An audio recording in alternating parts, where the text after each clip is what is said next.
Pollination, yellow cat.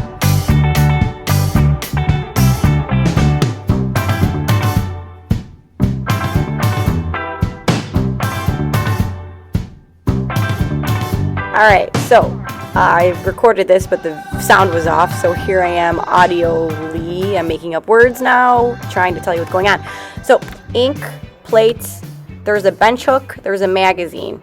Okay, the bench hook, if you're in person, you can use one of those, but then you have to clean it. Magazine's kind of easier to work with. If you're at home, you can use any type of surface to roll your ink out on. Just make sure that you have two kind of surfaces here, right? You have one for inking and one for printing. So in my magazine, that's my inking station, and then that's my printing station. You want to clear all your stuff off your desk. You want to make sure you have your paper ready to go, like that. So you're not scrambling last minute to find what you're printing on. You have your styrofoam brayers. That'll work. If you're in person, though, we have these brayers. So they're more professional, also called rollers, and we have these in person. Okay. When you are ready to ink, some people I saw were inking the actual roller or brayer. That's not what we want to do. We want to actually roll a bead of ink. That's what the proper terms are. So when we roll a bead of ink, this is how you do it, towards the top. Now, since I'm experienced and I know what's happening here, that's just way too much ink that I just put on that surface. That's okay, though. You live and you learn, so you're probably going to over-ink at some points. Now, because I know what I did, I'm only going to grab a little bit right here.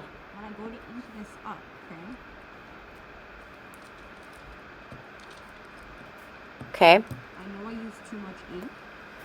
So I know that's too much, so I'm going to go to the other side. And I should be hearing this tacky sound that it's going to make. So it's like a tacky sound. If it doesn't make that sound, it's probably not ready to actually be used. So you're going to know this sound because it's very distinct. Either you're going to have too little or you're going to have too much if it doesn't make this sound. So that sounds kind of like how you know you're ready. Now when I roll ink on my plates, properly, these are called inkings. So roll up and down, that's one inking. I'm going to grab a little bit more ink here. Now I'm going to roll it again and ink it up. This will be my second inking. So up and down, back and forth. That's two inkings. I'm keeping track of this because if I have to go replicate these, I need to know what I'm doing. So that's 3. Okay? I think 3 is going to be good enough for this, just for practicing. So I know that I did 3 inkings here. When I place my brayer down, I have to really be careful that I'm not putting it on a surface that it's going to get dirty. So I want to put it back on the magazine. You could print 2 ways here. You can either print plate down, or you print paper up, plate down. I'm going to go ahead and place my paper on top. Now I can grab an unused brayer and roll it on the surface, or I could just use my fingers to try to make sure the ink catches on the paper. This is what printmaking is. You're creating a print here because ink is going on the paper. The pressure you use here matters.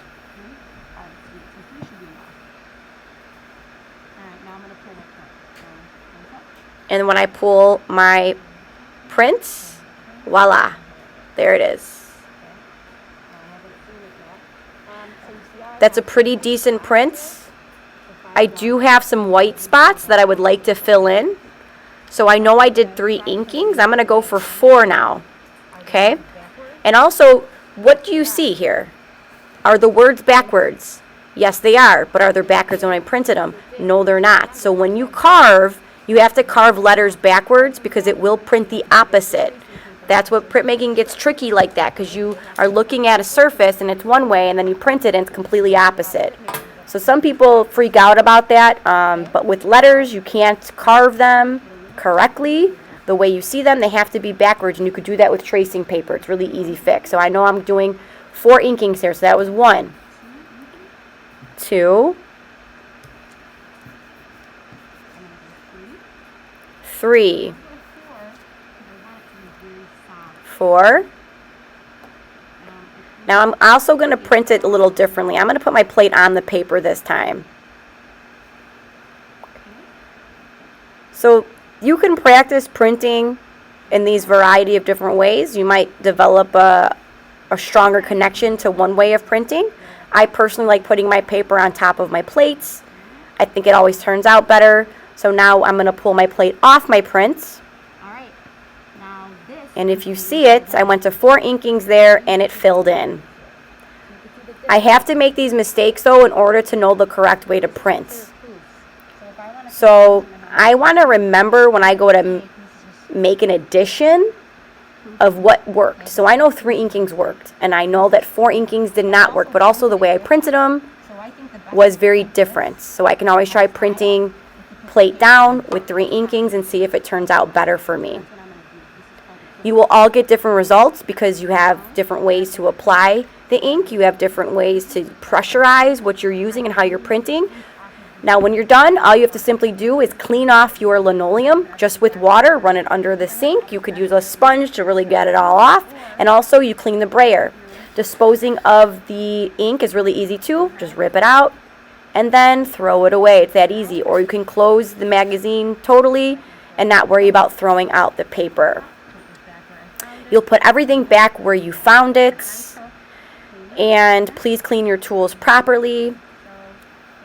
And that's pretty much it. Have fun experimenting. Fail and fail some more so you know what's working. Okay?